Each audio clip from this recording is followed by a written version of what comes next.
नमस्कार दोस्तों, मैं भूषण रघुनाथ। स्वागत है आपका news info and knowledge spot के एक नए एपिसोड में। कुछ लोग भारत में मोदी विरोधी एजेंडा चलाते हैं, चाहे वह भ्रष्टाचार से संबंधित हो या फिर परराष्ट्र नीति से संबंधित हो, चाहे वह आर्थिक नीति हो या फिर राजनीति में परिवारवाद हो।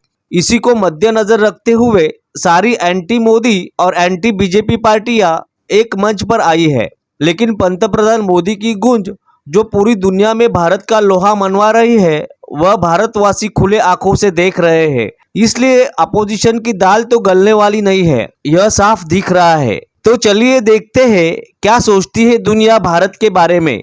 इसका एक छोटा सा उदाहरण, रूसी हमले के बाद पहली बार यूक्रेन की मंत्री भारत दौरे पर आ रही है। यूक्रेन की उप विदेश मंत्री इमिने ज़ापरोवा कथित तौर पर अगले सप्ताह भारत के दौरे पर आ रही है। रूस और यूक्रेन के बीच पिछले साल से युद्ध चल रहा है, लेकिन अभी यह तय नहीं हुआ है कि युद्ध कब समाप्त होगा। चूंकि यूक्रेन के मंत्री पहली बार भारत आ रहे हैं, ऐसे में संभावना है कि इस युद्ध पर भी चर्चा होगी। यूक्रेन की मंत्री इमिने ऐसे समय में भारत आ रही है जब मॉस्को के साथ भारत का व्यापार लगातार नई ऊंचाइयों पर पहुंच रहा है। इमिने के रूस के साथ जारी युद्ध पर भारत के सामने अपना पक्ष रखने की उम्मीद है। एक साल से ज्यादा समय से चल रहे इस युद्ध में भारत ने अब तक तटस्थ का रुख अपनाया है। पाकिस्तान यूक्रेन को बड़ी मात्रा में हथियारों का निर्यात कर पैसा कमा रहा है, जिस पर भारत की पैनी नजर है।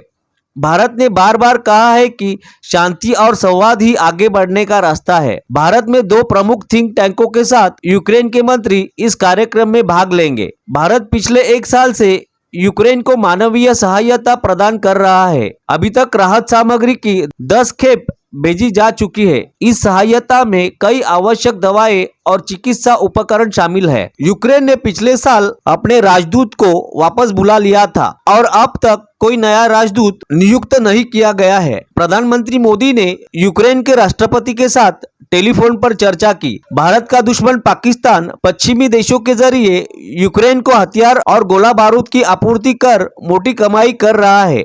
भारत इन सभी घटनाक्रमों पर ध्यान दे रहा है। भारत इस सप्ताह संयुक्त राष्ट्र मानवाधिकार परिषद में मतदान से दूर रहा। इसने युद्ध अपराधों की जांच को 1 वर्ष तक बढ़ाने का प्रस्ताव था। यूक्रेन की उप विदेश मंत्री इमिने ज़ापारोवा प्रधानमंत्री नरेंद्र मोदी को कीव आने का न्योता दे सकती है। भारत सरकार के साथ अपनी बातचीत के दौरान ज़ापारोवा यूक्रेनी राष्ट्रपति व्लादिमीर जेलेंस्की के 10 सूत्री शांति एजेंडे पर चर्चा करेंगी। इसके अलावा वे भारत से एक महत्वपूर्ण वैश्विक आवाज के रूप में अपनी तरफ से सहमत होने की अपील करेंगे। दिलचस्प बात यह है कि युद्ध के दौरान भी यूक्रेन लगातार भारत के संपर्क में है। रूस के साथ युद्ध शुरू होने के बाद से जेलेंस्की कई बार पीएम मोदी से बात कर चुके हैं। विदेश मंत्री एस जयशंकर ने उनके यूक्रेन के मंत्री दिमित्रो कुलेबा के साथ भी चर्चा की है। इसके अलावा यूक्रेन ने भारत को मानवीय सहायता के लिए धन्यवाद दिया है। ज़ापरोवा के दौरे की पुष्टि के बाद अब रूस के कई बड़े नेता भारत आने की तैयारी कर रहे हैं।